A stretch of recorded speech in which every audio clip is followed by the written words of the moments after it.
So thanks for joining us today on our sixth video in this series from Trauma Lens Care, provided by MATFORCE. We have been talking about topics for foster families to be able to successfully work with foster children and work with challenging children. And today's video, we want to talk about communication. So one of the things that we understand about communication with kids is that their behaviors, that's what communicates to us. When we're working with kids, behaviors need to be a symptom of an underlying need or unmet need. And so what's difficult though about this as adults is that we tend to respond to behaviors as something to discipline or punish, or we also look at behaviors as something that is scary. And so we really want to dive into how kids communicate and how we can better help them understand how to communicate in a better way than through scary behaviors.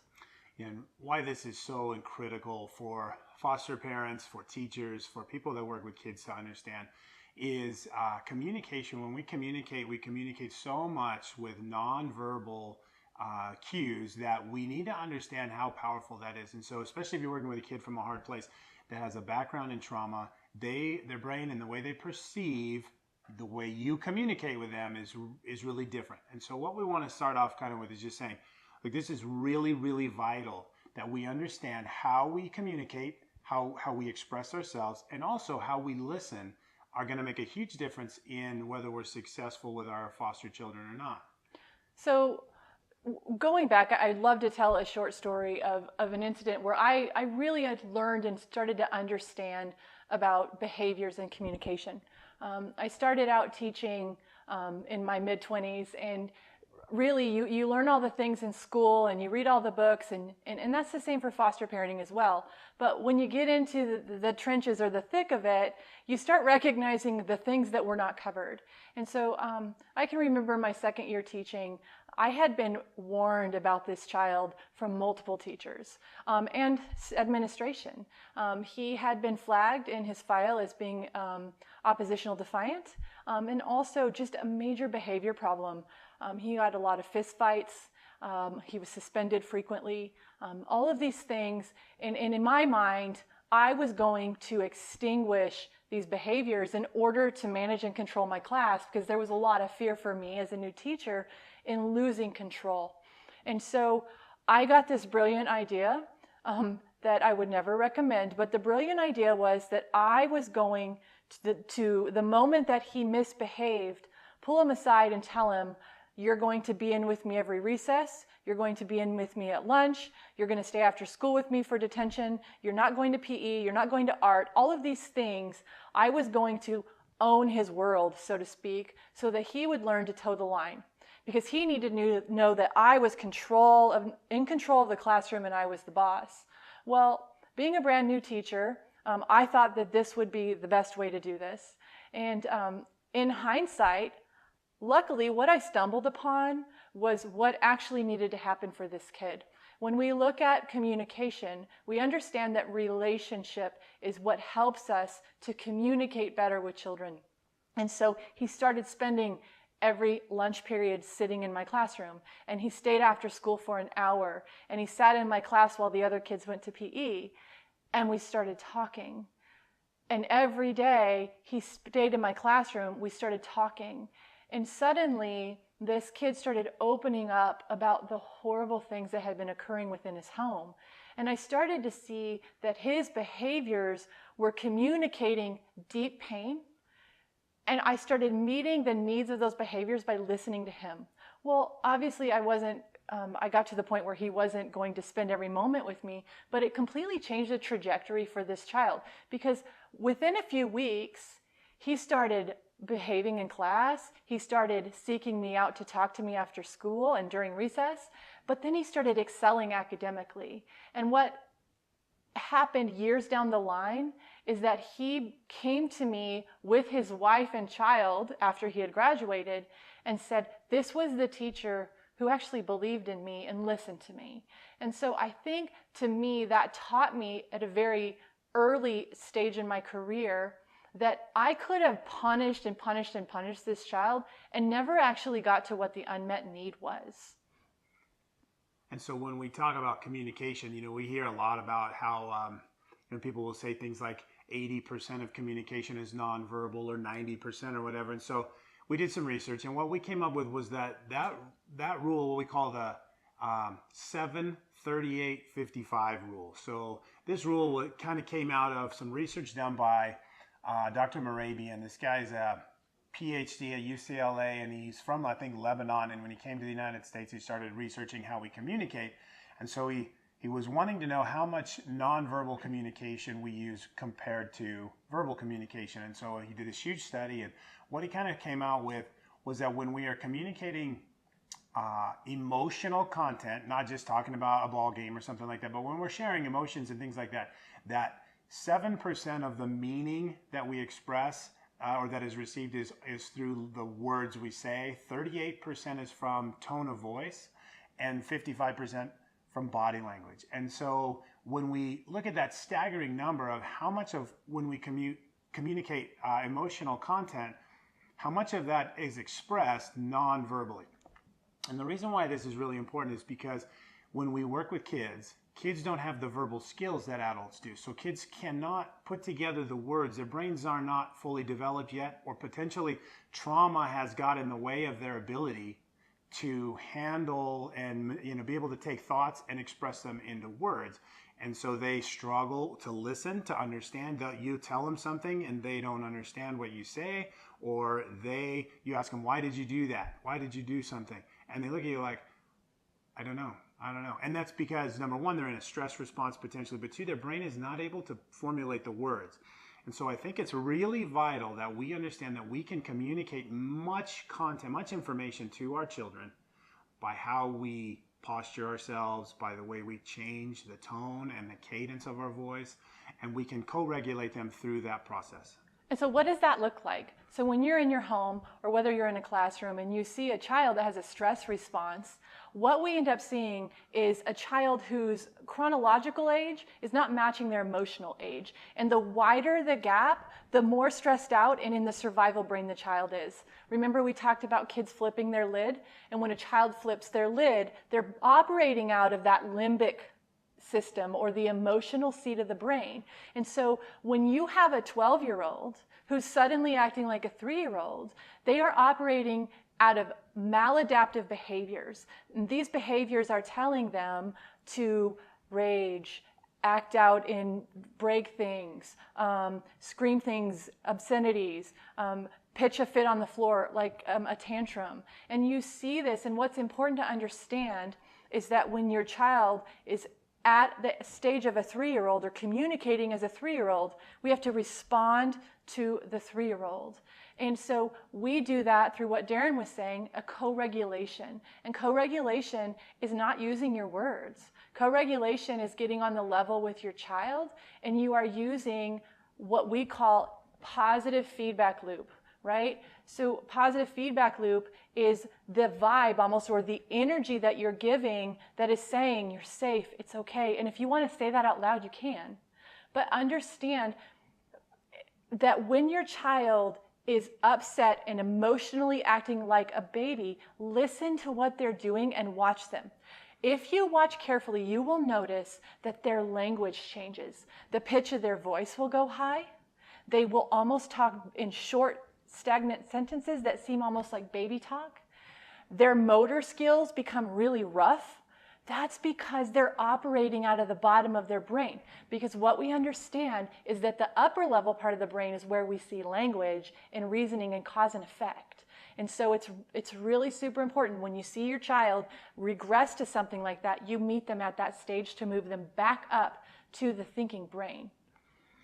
Yeah, so I would add to that Stacy mentioned listening, and I think that too often when we're in conversation, we're back and forth in a conversation, and we're really thinking most of the time on how we're going to respond to somebody instead of truly listening to what they have to say. Now, sometimes conversation is light, and that's totally fine. That's pretty normal. But sometimes when somebody's expressing something emotional, we need to really focus on our listening skills. And so when we are listening and we're really hearing what someone's saying, then there's some really good strategies to use to communicate that we're hearing somebody. And one of those would be emotional validation. And so the process of emotional validation, some people are really good at it. And if you've ever spoken with somebody and you came away from a conversation thinking, man, that person was just really great to talk to. I'd love to talk to them again. It's often because that's a good listener, somebody who's really developed their ability to listen. And so emotional validation is a process. I use this when I work with kids with trauma all the time. Actually, all kids, but especially kids who tend to live in that basement of their brain and they're maybe nervous or stressed at school. But they'll come to me and they'll say something. They'll be upset. They're visibly upset emotionally. Maybe they're angry. They're mad. They throw their backpack down or something's not right. You pick up on their behavior. And so then when you ask them what's going on, they might share something. It might take them a minute, but they might share, man, somebody did something to me. Someone shut my locker, or I dropped my phone and broke it, or something like this happens. And so emotionally validating somebody is saying, man, I'm sorry that happened to you. That must have been pretty awful when that happened. Or you basically express some empathy, and that I can relate to what you're saying, and that hurts. I get that. I'm with you in your pain, sort of. And a lot of times when kids especially are expressing themselves this way, that's all they need. They just need a little bit of emotional validation that says, I hear you, I see you, I get it, and man, that must have been scary when that happened, or that must have hurt. So that's a really good skill for us to learn when we're communicating with kids, is to be able to empathize with them and to validate their emotions, that you should feel a bit upset and it's okay to feel that way. And I think it's important to say that emotional validation doesn't mean that I agree or I'm accepting a serious behavior.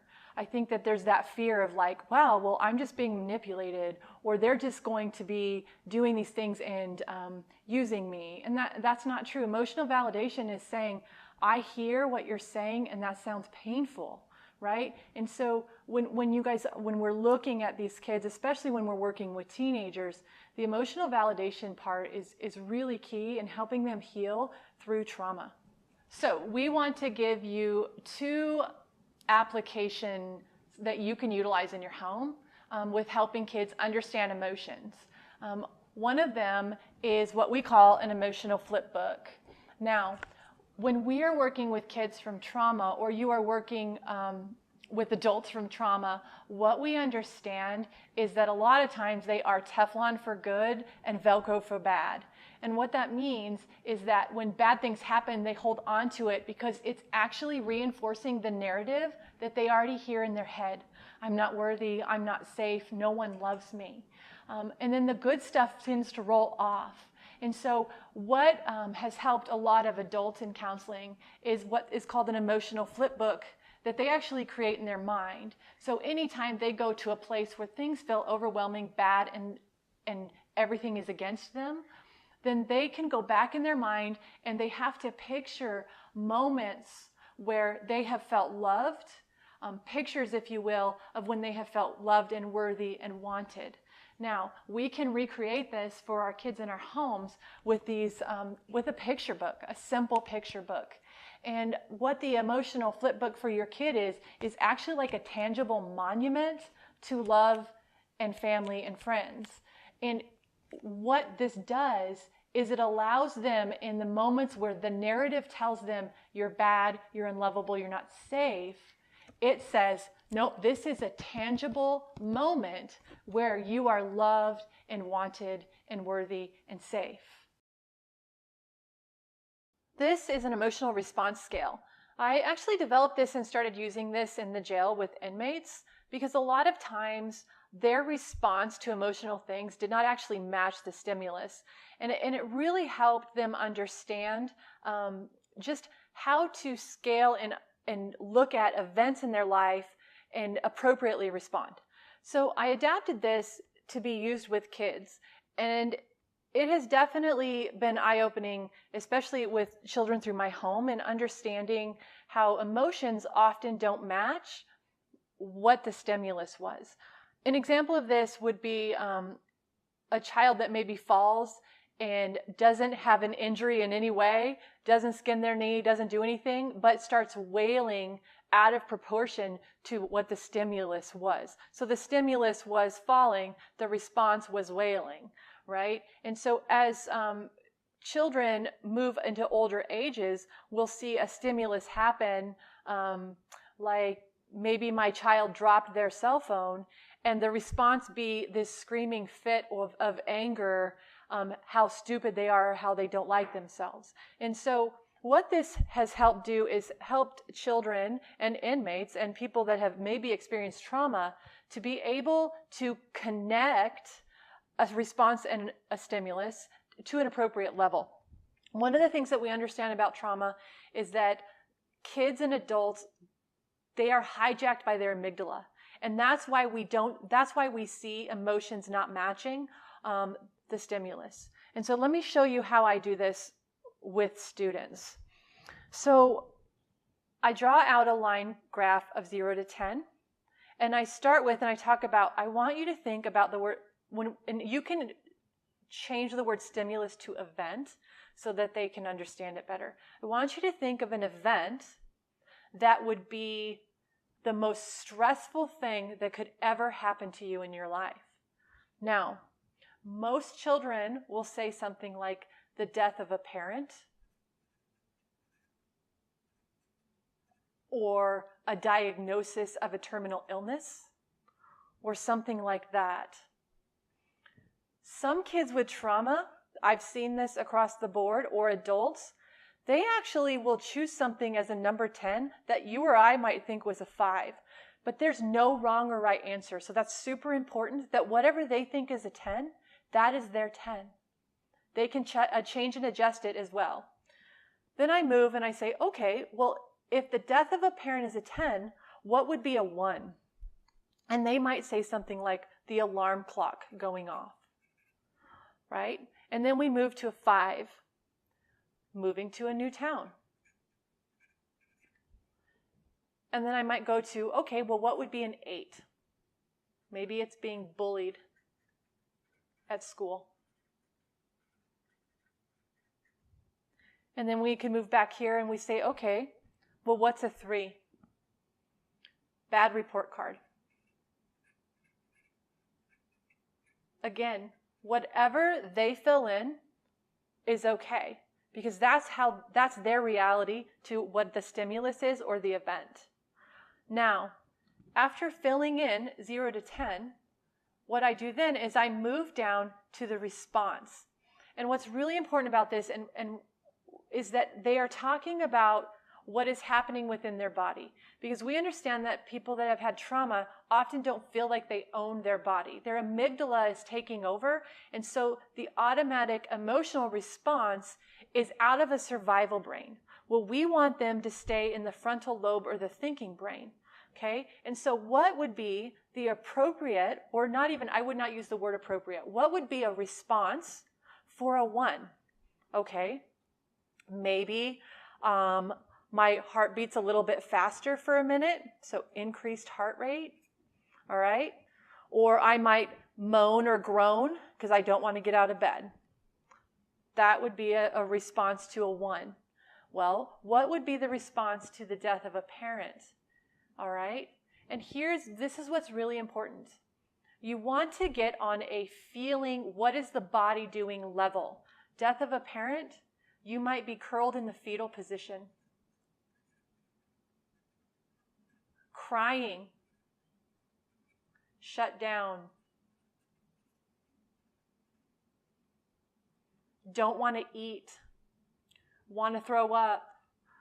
All of these things, you are really trying to get onto a physical level of what the body's doing in that moment. Okay? Then you move from that and you say, all right, well, what would you feel if you were moving to a new town? That would be a loss of friendships and a loss of routine. Okay? Maybe they are feeling nauseous. Children tend to have stomach aches and headaches. That's where they carry their stress. Headache? You can ask any school nurse and they'll tell you that. Maybe they feel depressed. Maybe they have anger and their hands are in fists and their heart is going fast and they're seeing red. All right? And so you're helping them fill this in. All right? Then you maybe go to bullied at school. And again, you are going through and you are writing out What is the response of the body to the event or the stimulus? Now, how does this come into play in your home? I do this with my kids, my teenage kids, and what helps with this is when you're in a situation where the response to the stimulus is really wide, when you get their brain calmed down, you talk about it. Wow, you got a bad report card. What number do you feel like your response was? Kids will tell you, wow, okay, I threw things, I broke things, I yelled and screamed. My response was a 7. All right? Okay, so what might your response have been to a bad report card that would have matched the stimulus? And so you are talking through it with them and helping them own and sit in the moment of what happened and matching the response in the stimulus. And what this does is we're trying to basically override the amygdala by using the frontal lobe or the thinking brain. And so this has helped a ton within my home. But what's interesting, when I started using this with inmates, they would tell me, Stacy, we're going to go back and we're going to, the cellmates we have that don't know what this is, we're going to tell them, wow, you're acting like a 7 and that's a 2. And so it really, really helps, I think, on a very physical level for kids and adults to understand how to match stimulus and response. Well, one of the last things I want to make sure we talk about in this video are some real simple ways we communicate non-verbally. And why this is real important is because our kids from hard places are looking more than they're listening. They're looking to see if you're safe, to see if they can trust you, to see what's going to happen because their brain is on high alert. And so when we are communicating, some things we can do to make sure we are communicating that we're calm and that we're in control and that they're safe. Some simple things like getting down on the eye level of a child when working with kids at school, when I'm working with kids that are pretty small and they're upset. It really means a lot to them when I get down on a knee or something and I meet them eye level and I'm like, I'm with you, I'm here, I'm listening, I see you, is what's being communicated. And then my emotional validation, when I let them know, man, that must have really been painful. Like I'm pouring that into them, saying, I hear you. And then controlling my tone of voice, even if I might be angry on the inside, I don't want to let that spill out. So I want to make sure that I have a calm voice, that the cadence of my voice is really calm and that it's keeping a good pace, that I'm not getting louder and that I'm not talking too fast, but that I understand that I'm going to communicate with a child in a way that helps their brain realize that I'm calm and that it's going to be okay. So, and then an open body posture. When we cross our arms or we furl our brow or those are things that a kid picks up on and it might set off some alarm bells. Now, sometimes we change our tone of voice to communicate some really good things, like when we need to, it's useful. But we just need to know that's something that kids from trauma are really looking at. I really hope that as we end with this, that you guys are becoming behavior detectives. You're recognizing that behaviors that you see are symptoms of an underlying fear or unmet need. I was in Bosnia. I have the opportunity to go into a lot of orphanages and work with children that often are not even available for adoption, and so their life will be spent in an orphanage. And I remember specifically an orphanage director coming to me in Eastern Europe and saying, please come to my center and evaluate this girl. And he's like, she's 13. She's stripping her clothes off. She's running naked. She's spitting on staff. She's yelling curse words. All of these things. We don't know what to do. And of course, I'm thinking like, oh, I don't know what to do. I mean, like, I'm going to come and fix things in an hour. But we ended up going and I sat with this 13-year-old with a translator and listened to her. There wasn't a lot of conversation with a translator, but she drew pictures for me and we talked. And after she left, I met with staff and I started asking questions. I said, when did these behaviors start? And they said, 3 months ago. And I said, well, has there been anything in the last 4 months that have been changes for her? And they said, well, yeah, her mom had another baby girl and she got to go home and meet the little baby and then stay for a week. And I said, okay. And she goes, also, her twin sister was adopted. And to me, that it was so mind-blowing, because then I sat and explained. So she was rejected again, and her mom chose a baby over her, on top of her sister was taken from her. And you and I can see this and say, wow, of course this kid is going to go like crazy with behaviors. She's going to have scary behaviors because she's so hurt inside. And I think sometimes when we're in the thick of something and we're in the thick of it with our kids, what we first do is we make it about what they're doing to us, instead of understanding that those behaviors are separate than us. Those behaviors are shouting out a need. And so the bigger the shouting need of a behavior is, the deeper and more in pain the child is. And so especially when we look at these kids, it helps to step back and say, what is underlying? Don't look at surface. So we this series of videos, there's so much more content we could talk about, but we want to direct you to the Trauma Lens Care website. On there are lots of resources for foster parents, for teachers, for police officers, because this is a huge realm of information for us to chew on. And so when we have on there other video series, there are articles, there are books, there's a reading list, there's a recommended video list. And so when you work with kids from hard places, you just have to really work at teaching yourself. And so hopefully this has helped us to gain a little bit of new knowledge that'll help us be more successful working with kids. And lastly, we want to thank you. We want to thank you for stepping into the trenches and doing this. We know it's hard. We know it's lonely, but we're all in this together. And we are incredibly grateful that you're stepping into the space for a child or children.